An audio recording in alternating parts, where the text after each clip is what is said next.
Hey out there in VipKid land, it's Teacher Christy back again with another episode of VipKid Awesome. Hey, one of the concepts that has been on my mind lately, it's been asked in the forums and it's been asked on a personal level, is dealing with this whole concept of financial freedom. What has VipKid allowed you to do? How has it created a sense of financial freedom? Well, VipKid has given me a huge sense of financial freedom. The biggest way is that I can travel all over the world and I can still make money. I can still provide for my family. I can still have a certain amount of financial flexibility. However, when I watch on the forums and in the Facebook posts and the anxiety and how much we put into it and the real possibility that through no fault of your own you could lose your job, I don't necessarily see that as freedom in itself.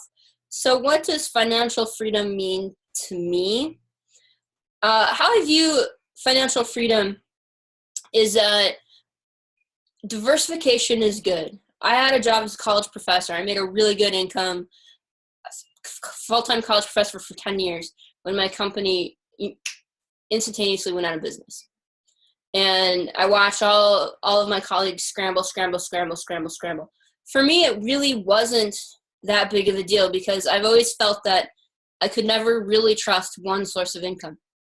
So I diversified, much like you would in your stocks, I guess, is diversify. How can you make money to stay free of what I call the man? I never want to work for the man, and I don't really know who the man is. I'm sorry for all the men out there. It's just random, the man. I want to be able to be free of having to work at a job I don't like, having to do things I don't like. I only want to be able to do what I want to do, and I want to be able to support my family no matter what other people do. So how do we do this? And a lot of this is about being resourceful, and one of the things that I think sometimes frustrates me the most is how the lack of resourcefulness in how people view economics. So there are about 1 billion ways to make $1, and there are about $1 billion that can be made in different ways. How do I find that financial freedom? Well, certainly VipKid has really filled a huge part of that gap, a huge part of the gap of my financial freedom, but I would never put all of my eggs in that one basket. So there's a million ways you can monetize and capitalize your time, your property, your investment, things like that. For example, I have a small flock of ceramic chickens. If you don't know, look it up. It's really cool. World's smallest chickens. I have about 12 of them. They're pets.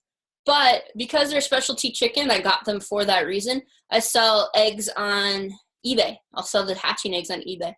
I make $200 or $300 a month on eBay selling hatching eggs. I've planted all around my house, I've planted rare and exotic fruits. They're ones that are very, very hard to find.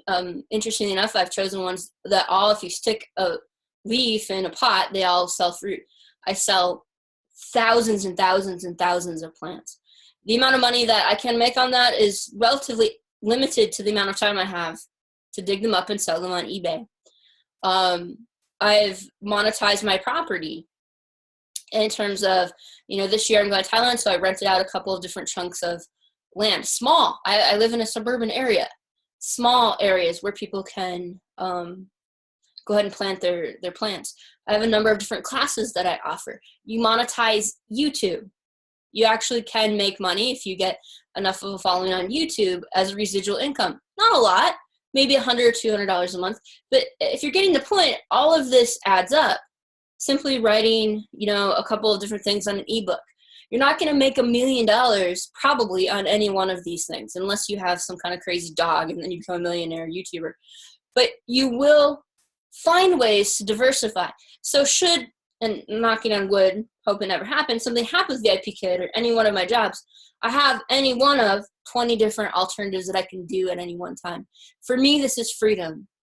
For me, this is what it really means to be alive and to be my own person. So my thought for you, I guess my thought for the day is, what other ways can you have to support yourself? What other ways can you use so that you are never bound by the constraints of any one job? So that if, God forbid, something happens and you have all these no-shows or whatever, what's your plan? What's your plan? I think as we go forward and economics and politics are becoming more and more unstable, it's becoming more and more important that we find ways to create a sense of safety for ourselves. Christy's thought for the day. Hope it helps. Totally interested in your thoughts. Let me know. Bye for now.